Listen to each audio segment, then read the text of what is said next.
Hi everyone, Christina here. Happy Monday and welcome to day 6 of the Valentine's Day card series.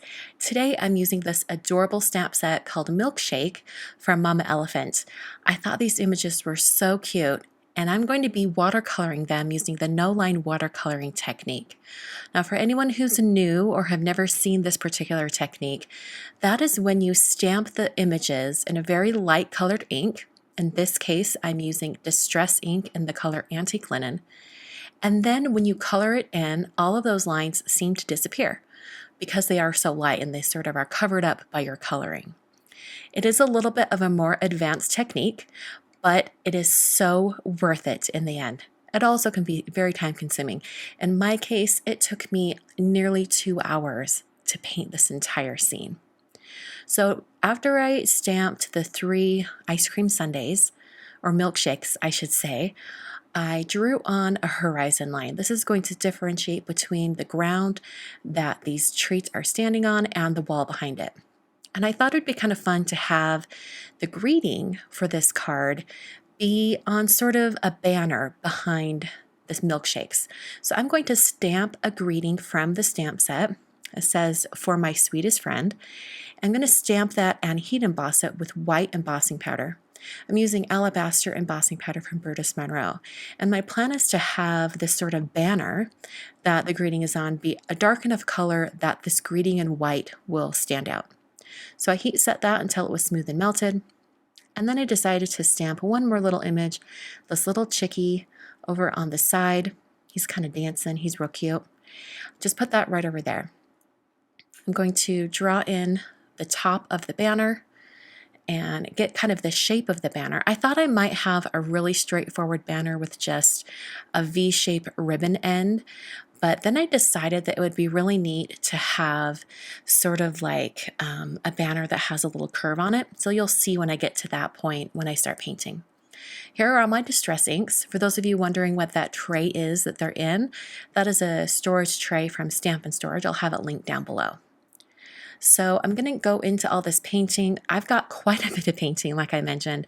So I will give you just a few tips and tricks here, and then we'll turn on to music so you can enjoy the rest of the painting. So I'm using a size 2 round brush. This is a silver black velvet brush.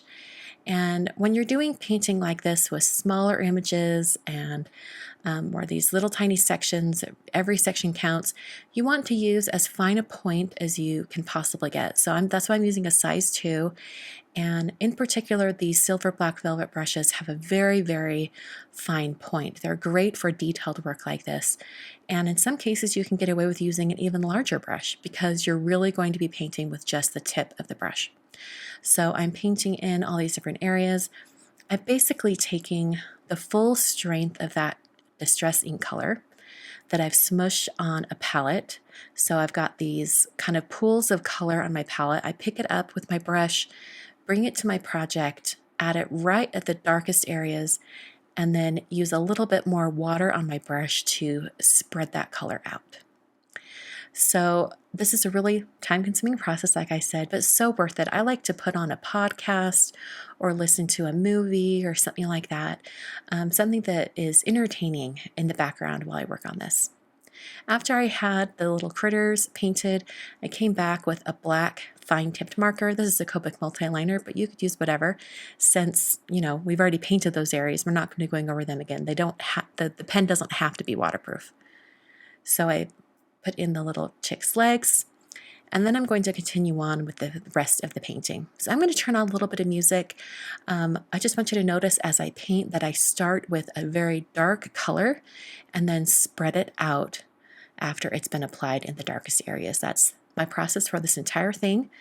And it seems daunting at first when you see the finished project, but when you break it down like this into just small sections, it makes it very doable. So here we go. Here's the painting.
For the wall behind the milkshakes, I'm using a bit of drying gum, and I'm going to revisit a technique that I shared with you guys last week, or maybe this week before, where I paint on with drying gum or masking fluid some polka dots. And then after the masking fluid is completely dry, I will go back over it with a lighter shade, and it creates a nice kind of patterned wallpaper. I decided to paint the floor or the desk or whatever these milkshakes are on with just a plain black. Now this first layer is going to be fairly dark, but not super dark. So that gives me an opportunity to paint in the shadows underneath these milkshakes. So I'm going to grab that same dark color, and just by layering it over the top, it's going to intensify the saturation of the black shade, and I'll get some nice shadows.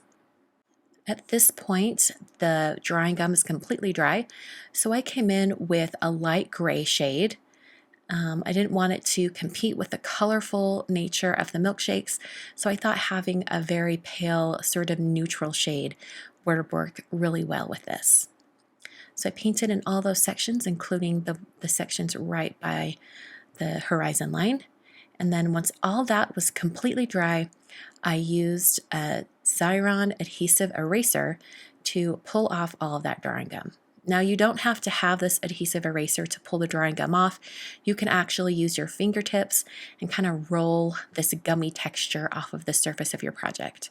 It's just a little bit easier with the adhesive eraser because it really grips all of that drying gum and you're able to get it off the surface quickly. So this watercolor paper that I'm using today is Fabriano Artistico Extra White, and it's a 5x7 sheet. I decided to trim it down a little bit so that as I adhere it to my card base, which is 5x7, it would have a little bit of a border. So my card base is made out of some Neenah Classic Crest Solar White 110-pound cardstock, and I'm just adhering that with some foam adhesive. To finish off the details on this card, I decided it would be really fun to take some glossy accents and make the glasses on these milkshakes shiny. So as I apply it, it's a little bit milky. You can't really see it. It's not super clear at this point, but you'll be able to see in the final photos how clear this glossy accents dries. And it just gives the most shiny, almost sparkly. It's not really sparkly, it's just shiny effect on these glasses. And that finishes my card for day 6. I hope you guys enjoyed this. It was definitely a labor of love, but very worth it. I'm not entirely sure who this card will be going to. I have a few people in mind that I might mail it to. So on screen, I'm going to be sharing with you the 3 previous days of the Valentine's Day card series, including day 5, which was a live stream last Friday. So I hope you'll check those out. Thank you so much for watching all of my videos. I appreciate it. And if you have any questions or comments, please leave it down in the discussion and comments area below. Thanks for watching.